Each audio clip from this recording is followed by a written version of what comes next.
आज हम इंडोनेशिया में जो हालिया उथल-पुथल मची है, उस पर थोड़ी गहराई से बात करेंगे। राजधानी जकार्ता और देश के कई दूसरे शहरों में भी सरकार के खिलाफ जो विरोध प्रदर्शन हो रहे हैं, वो हिंसक हो गए हैं। हालात काफी तनावपूर्ण हैं। आज हमारी कोशिश रहेगी कि ये समझें कि इन विरोध प्रदर्शनों की फौरी वजह क्या है और इसके पीछे जो गहरे कारण हैं, वो क्या हैं।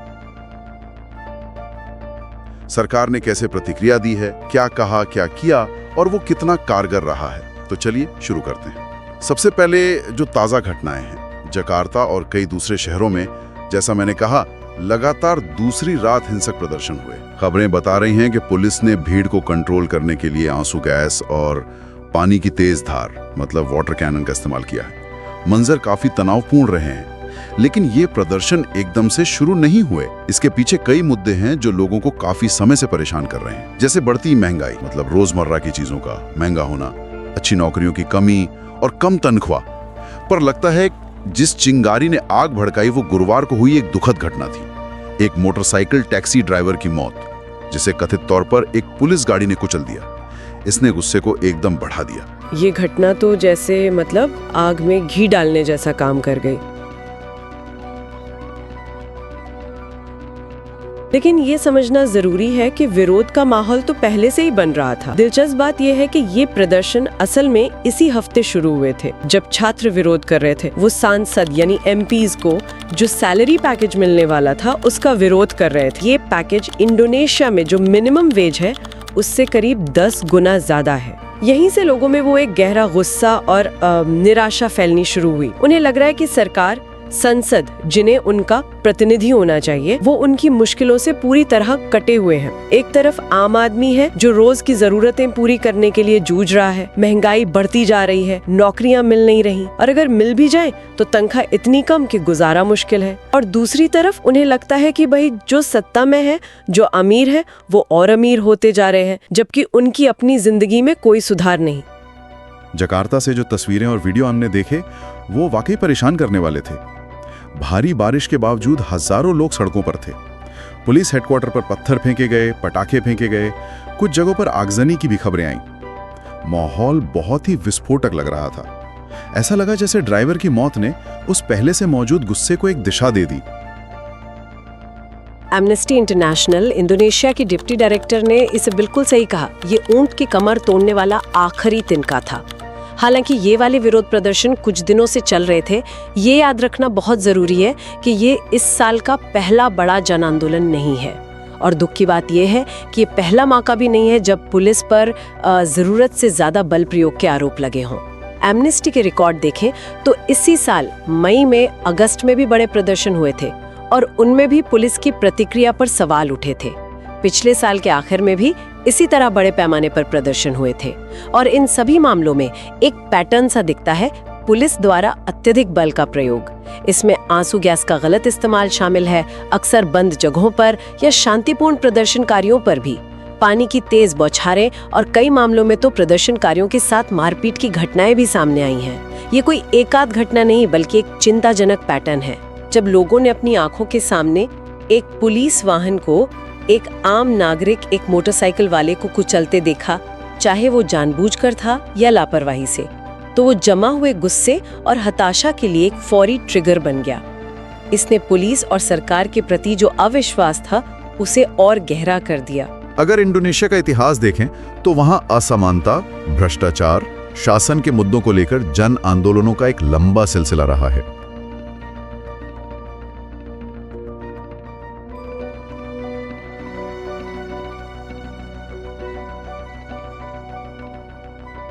अगर हम इसे बड़ी तस्वीर में देखें तो ये निश्चित रूप से इंडोनेशिया के सामाजिक राजनीतिक आंदोलनों के इतिहास से जुड़ा है। लेकिन इसमें कुछ नए और गंभीर तत्व भी हैं।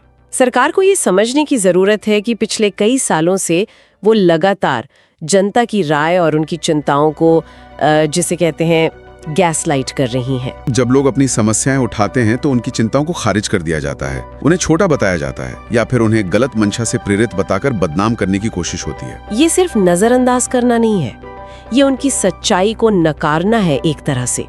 जब ऐसा लगातार होता है तो स्वाभाविक है कि लोग अपनी आवाज को और ज्यादा जोर से और शायद ज्यादा उग्र तरीके से उठाने की कोशिश करते हैं। पिछले कुछ हफ्तों में हमने संसद और सरकार के कुछ ऐसे प्रदर्शन देखे हैं, जैसे वो वेतन बढ़ाने वाला मामला, जहां ऐसा लगा कि वो आम लोगों के संघर्षों के भी जश्न मना रहे हैं या कम से कम उनकी मुश्किलों से बिल्कुल बेखबर हैं। इंडोनेशिया में इस समय अर्थव्यवस्था की हालत खासकर आम लोगों के लिए अच्छी नहीं है। नौकरियां मिलना मुश्किल है, रोजी रोटी चलाना एक बड़ी चुनौती है और ये इंडोनेशिया में बहुत से लोगों के लिए सबसे अहम मुद्दा है, उनकी नौकरियां, उनकी आजीविका।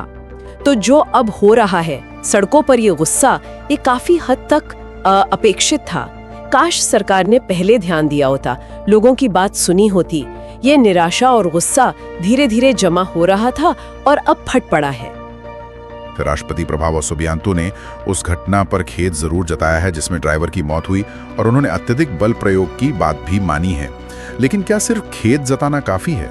इस गहरे गुस्से और अविश्वास को शांत करने के लिए उन्हें और क्या करने की जरूरत है? क्या लोग सिर्फ शब्दों से मान जाएंगे? और यही चीजें थोड़ी और पेचीदा हो जाती हैं। जिसे मीडिया में राष्ट्रपति की माफी के तौर पर देखा गया, वो असल में एक औपचारिक माफी नहीं थी। राष्ट्रपति ने संवेदना व्यक्त की, उन्होंने घटना पर खेद जताया, बिल्कुल, लेकिन उन्होंने सीधे तौर पर इंडोनेशिया की जनता से माफी नहीं मांगी। उन्होंने खास तौर पर पुलिस द्वारा अत्यधिक बल प्रयोग के लिए माफी नहीं मांगी, और सबसे जरूरी बात, उन्होंने ये साफ नहीं किया कि इस बड़ी सिस्टमिक प्रॉब्लम को हल करने के लिए सरकार क्या ठोस कदम उठाएगी। एमनेस्टी इंटरनेशनल ने सालों से 2020 से लेकर अब तक लगातार पुलिस बल द्वारा अत्यधिक बल प्रयोग के अनगिनत मामले दर्ज किए हैं। ये एक पैटर्न बन चुका है। जब लोग शांति से अपनी बात रखने के लिए जमा होते हैं तो अक्सर उन्हें पुलिस के डंडों, आंसू गैस और पानी की बौछारों का सामना करना पड़ता है। इस स्थिति को बदलने के लिए सिर्फ बयान देना या खेद जताना काफी नहीं है। इसके लिए साफ, ठोस और दूर तक जाने वाली कार्रवाई की जरूरत है, जो पुलिस बल के अंदर ढांचागत सुधार लाएं।